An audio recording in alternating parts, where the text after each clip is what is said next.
paglalakbay na hindi lumalayo ng todo sa mga lugar na hitik sa kasaysayan at paniniwalang Pilipino. Ito'y kabisera ng magahong na Pilipinas. Tara, sa Maynila, tayo ay tumuklas. Ibibigay na natin itong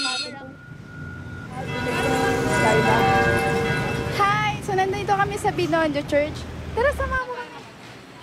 Ang simbahan ng Binondo, kilala rin bilang parokya ng San Lorenzo Ruiz, ng lokal na Banal na Cruz, ay isang pangunahing simbahan sa Binondo, Maynila.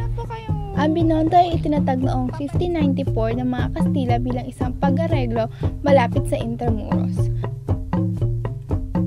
So after namin magtulos ng kandila at the same stall, bumili kami ng necklace for 140 pesos. Meron din ditong mga bracelet, necklace, sinasabi na nagbibigay ito ng protection.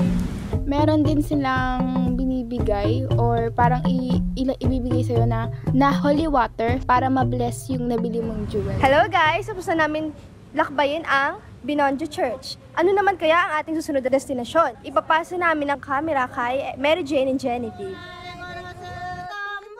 Hi guys! Makikita natin rito ang Manila Central Post Office na matatagpuan sa Luwasang Bonifacio. Ito ay itinuturing na neoclassical na gusali na disenyo ng dalawang Amerikanong arkitekto at isang Pilipino na sina Ralph Doan, Thomas Mapua at Juan Marcos de Guzman Arellano. Ang Post Office Building ay tinuturing na pinakadakilang gusali sa panahon nito at ngayon ay tinuturing na isa sa nangingibabaw na landmark sa Metro Manila. So, for the meantime, naghanap muna kami ng mga local restaurant and cafe dito within Escolta.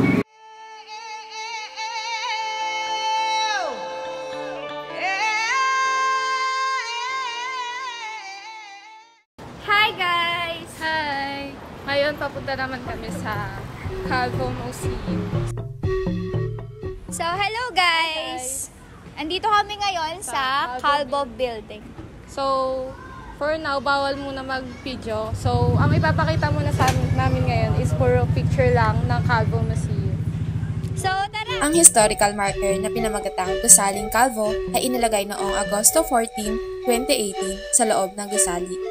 Dito sa Escolta Museum, matatagpuan ang mga memorabilia mula sa nakaraan at ang gusali ay dinisenyo ni Fernando H. Ocampo Sr. Matatagpuan ang Escolta Museum sa ikalawang palapag ng gusali. Sinsarado doon sa may Calvo Museum kasi it's under renovation. Ngayon, magta-try kami mag-travel at maghanap ng iba pang museum within this area. So, tara, samahan nyo kami.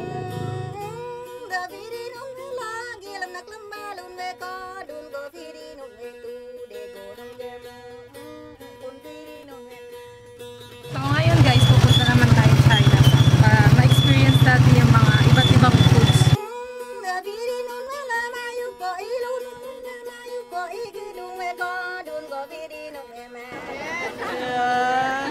Yaga na po, kain na po kayo!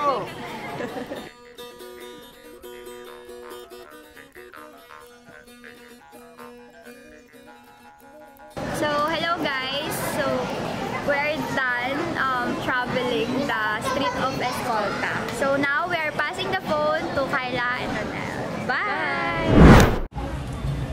Hi guys! Nandito nga kami sa The Minor Basilica, National Shrine of the Black Nazarene, o mas kilala bilang the Quiapo Church. So, alam naman natin na yung Quiapo Church is isa sa mga famous churches dito sa Pilipinas, lalo na sa Manila, diba? Yeah. Diba? Yeah. Yeah. So ayun nga guys, yung devotion dito sa Quiapo Church para sa Itim na Nazareno ay tauhang translasyon na ginaganap every January 9. So parang nagkakaroon ng procession o tinatawag nilang translasyon tapos pupunta dun yung mga deboto. Kami nga daw nilang sinasabi dito, mga pwede daw mga panggayuma yan. Dito daw nakukuha. Ayun pala, isa rin pala sa mga famous na pinupuntahan dito is yung mga candles na kung saan pwede kang mag-wish or halimbawa may pagdarasal kang sorry. So yun nga, ito nga, yung experience namin sa Quiapo is, syempre magulo, maraming tao, Yes. maraming nag-aalok ng mga paninda nila. Meron din isang tao sa akin nag-ask na bumili ako naman ng palamig pero tinatanong niya kung pwede daw akong hulaan. So, ayun yung mga possible na ma-experience mo kapag dumaan ka a long way dun sa parang market. Yeah. So, ngayon, papunta tayong bahay na Phil and ibibigay na natin tong camera kay Robbie. So, bye guys!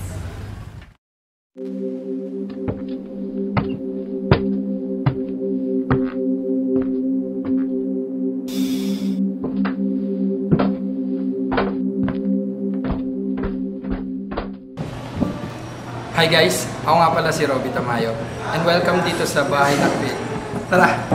Libutin natin yung bahay. So hello guys, nandito tayo ngayon sa Bahay ng Phil Bautista. This house is built during the Spanish era, yung mga panahon nila Andres Bonifacio or Jose Rizal. So, nandito tayo ngayon sa dining area ng place or ng bahay, which is yung natawag nila na may 24-seater na table. So dito naman, kung makikita natin, ito yung grand staircase ng bahay kung saan diretso siya sa showroom ng business ng mga pamilyang Nakpil. Dito naman is yung living room ng place. This room or itong kwarto na to is dinedicate na lang siya sa dambana or ginawa siyang dambana for Gregoria de Jesus kasi ito yung master's bedroom ng ni Julio Nakpil and Gregoria de Jesus.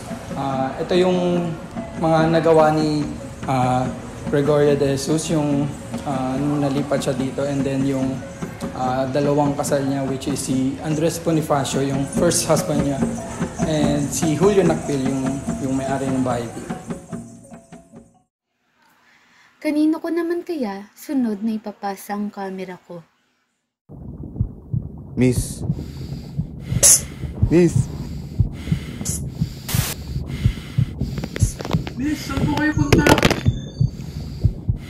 Buhay ang paglalakbay. Ito'y di lamang ukol sa lugar at karanasan, pagkat sa likod ng kawili-wilit glamorosong mukha nito ay mayroong realidad na nagpupumilit na makita at maninig. Ito ay ilaw at hubad na estado ng ating bawat lakbay.